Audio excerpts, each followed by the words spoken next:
আপনি এমন কাজ করতে পারেন যা সম্পর্কে কেউ জানে না। আপনি কারো সামনে চিহ্নিত নন, কোনো ক্যামেরা চালু ছিল না, কোনো সাক্ষী ছিল না, তাই না? মানুষ জানে না, আপনার বাবা মা জানে না, আপনার জীবন সঙ্গী জানে না, আপনার ভাই বোন জানে না, মানুষ জানে না। প্রথম যে শিক্ষা আল্লাহ আমাদেরকে দিচ্ছেন, কে জানলো বা না জানলো তাতে কিছু যায় আসে না। প্রত্যেকবার পাপ করার সময় আপনি যেন আল্লাহর সামনে বিবস্ত্র, আপনি আল্লাহর সামনে উন্মোচিত এবং আপনি নিজের সামনে উন্মোচিত। পাপের দুজন সাক্ষী থাকে। প্রথম সাক্ষী হলেন স্বয়ং আল্লাহ এবং দ্বিতীয় সাক্ষী আপনি নিজে। সেখানে অন্য কেউ ছিল কিনা তা বড় বিষয় নয়। যদি অন্য কেউ সেখানে থাকতো আপনি লজ্জিত হতেন। আল্লাহ যা বলছেন, আসলে আপনার ভিতরে এমন কিছু আছে, আমার ভিতরে এমন কিছু আছে যা এমনিতেই আমাদেরকে লজ্জিত করে।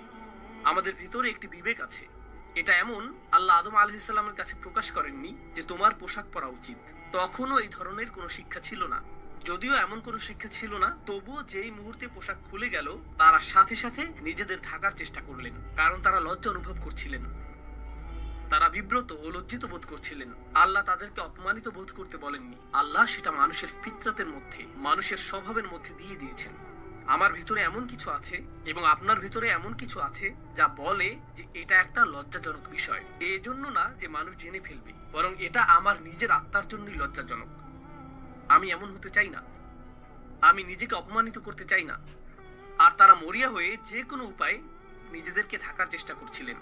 ঠিক যেমন আমরা কোনো ভুল করে ফেললে নিজেদেরকে যে কোনো উপায়ে ঢাকতে চাই, একটা মরিয়া ভাব থাকে।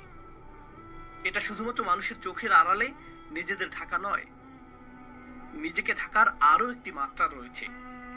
আর তা হলো, যখন আমি কোনো ভুল করি তা স্বীকার করা আমার জন্য কঠিন। আমি ভান করতে চাই যে আমি বিবস্ত্র নই।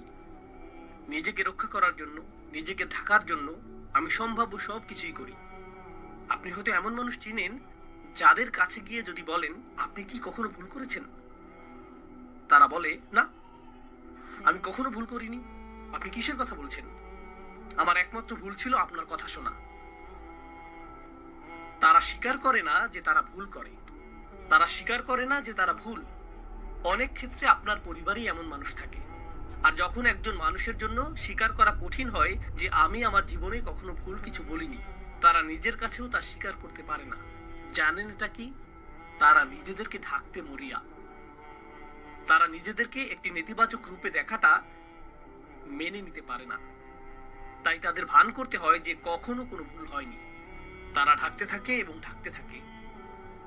তাই এখন সেই অবস্থা থেকে আল্লাহ বর্ণনা করছেন, فعصى آدم ربه। এটা অনুবাদ করা কঠিন, কারণ নবীদের প্রতি আমাদের ইসমাত রয়েছে, নবীদের জন্য আমাদের সম্মান ও মর্যাদা রয়েছে। কিন্তু আল্লাহ যা বলার তাই বলেন, তাই না? والله يقول الحق وهو يهدي السبيل। আল্লাহ সত্য বলেন এবং তিনি সত্য প্রকাশে রাখ ঢাক করেন না। আয়াতটির আক্ষরিক অর্থ হলো আদম আলাইহিস সালাম তার রবের অবাধ্য হয়েছিলেন। আয়াতটি এটাই বলছে। فعصى آدم ربه فعصى آدم ربه। এখন এই ইসিয়ানের বিষয়টি, যেটিকে আমরা অবাধ্যতা হিসেবে অনুবাদ করছি, তা আসলে আসা বিশেষ্য থেকে এসেছে। আসা অর্থ লাঠি বা ছড়ি, যেমন মুসা আলাইহিস সালামের আসা, তাই না?